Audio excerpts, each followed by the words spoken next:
हाँ, तो बेटा जैसे कि हम लोग देख रहे थे फ्लावरिंग प्लांट के बारे में। तो बेटा फ्लावर के बारे में हम जानते हैं कि फ्लावर जो होता है वो एक बहुत ही यूनिक चीज़ होती है, क्योंकि फ्लावर का यूज़ जन्म से लेके मृत्यु तक हर जगह वो काम आता है। किसी का जन्म होता है तो भी फ्लावरिंग में यूज़ होता है, कोई मर जाता है अगर तो भी फ्लावर का यूज़ किया जाता है।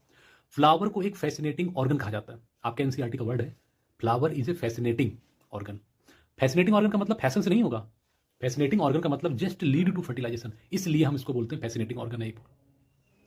ठीक है, तो आपको पता है जब भी हम फ्लावर के बारे में जानते हैं, फ्लावर के जनरली या फिर मुख्यतः 4 पार्ट होते हैं, कैलिक्स, करोला, एंड्रोसियम, गाइनोसियम। जिसमें से कैलिक्स और करोला जो होता है वो आपका एसेसरी पार्ट होता है, उससे में ज़्यादा लेना देना नहीं होता।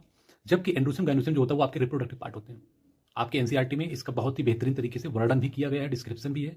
आप एनसीईआरटी खोलेंगे आपको हर एक पॉइंट वहाँ पे मिलेगा। बेटा मेरा वीडियो में मेन बताने का मकसद ये था, जो हर बच्चे को कन्फ्यूजन होती है, ज़्यादातर बच्चे को कन्फ्यूजन होती है। मैंने देखा है एंड्रोसियम, स्टैमिन और एंथर, इन तीनों में बहुत ही ज़्यादा कंफ्यूजन होती है कि कौन सा क्या है। तो मैं आज इस वीडियो के माध्यम से एकदम क्लियर कर देना चाहता हूँ। बेटा जो एंड्रोसियम होता है ना, एंड्रोसियम वो मेल सेक्स ऑर्गन होता है। जो मेल का सेक्स ऑर्गन होता है उसको हम एंड्रोसियम कहते हैं। जबकि स्टेमिन जो होता है उसी एंड्रोसियम की यूनिट को हम स्टेमिन बोलते हैं।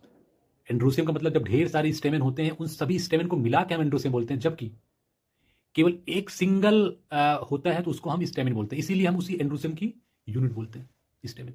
तो बेटा एंथर क्या होता है? जो स्टेमिन होता है उस स्टेमिन में 3 पार्ट होते हैं।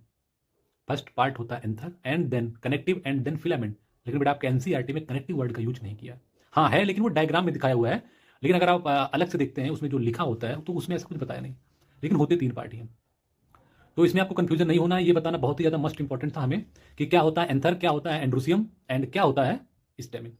तो आपको समझ में आ गया होगा कि ढेर सारे ढेर सारे स्टेमिन जब मिलते हैं तो उसको हम एंड्रोसियम बोलते हैं, इसीलिए उसी एंड्रोसियम की यूनिट बोली जाती है स्टेमिन। लेकिन उसी स्टेमिन के 3 पार्ट होते हैं। एक होता है एंथर जो कि जनरली जनरली बाइलोब्ड होता है। केवल एक फैमिली ऐसी है, एक फैमिली ऐसी है जिसका नाम है मॉलवेसी फैमिली, शायद आपने सुना होगा। उसमें जो है मोनोथिकस होती है, नॉट डाइथिकस, मोनोथिकस तरीके की पाई जाती है। ये एक्सेप्शनली होता है। बाकी हर एंजियोस्पर्म में, जितने भी एंजियोस्पर्म होते हैं सारे में डाइथिकस ही कंडीशन पाई जाती है आपके एंथर की। जब आप एंथर को ट्रांसवर्स सेक्शन में काटते हैं तो आप देखते हैं उस एंथर के 4 पार्ट आपको दिखाई देते हैं। अगर आपने देखा होगा तो उसके 4 पार्ट होते हैं generally, epidermis, endothelium, middle layer and then tapetum. जिसमें से ऊपर के आउटर तीनों लेयर जो होती हैं वो हमारे प्रोटेक्शन और डेसेंस में हेल्प करती हैं। जबकि टेपेटम जो होता है वो आपका सबसे इनर मोस्ट लेयर होता है और वो न्यूट्रिशंस प्रोवाइड कराता रहता है। किसको प्रोवाइड कराता है भाई? पॉलन ग्रेन को। पॉलन ग्रेन बनती कहाँ पे है? माइक्रोस्पोरेंजियम या फिर उसी का नाम होता है पॉलन सैक, उस चैम्बर के अंदर वहां बनता है पॉलन ग्रेन। और पॉलन ग्रेन के बनने के प्रोसेस को बोलते हैं माइक्रोस्पोरोजेनेसिस, जिसको हम माइक्रोस्पोर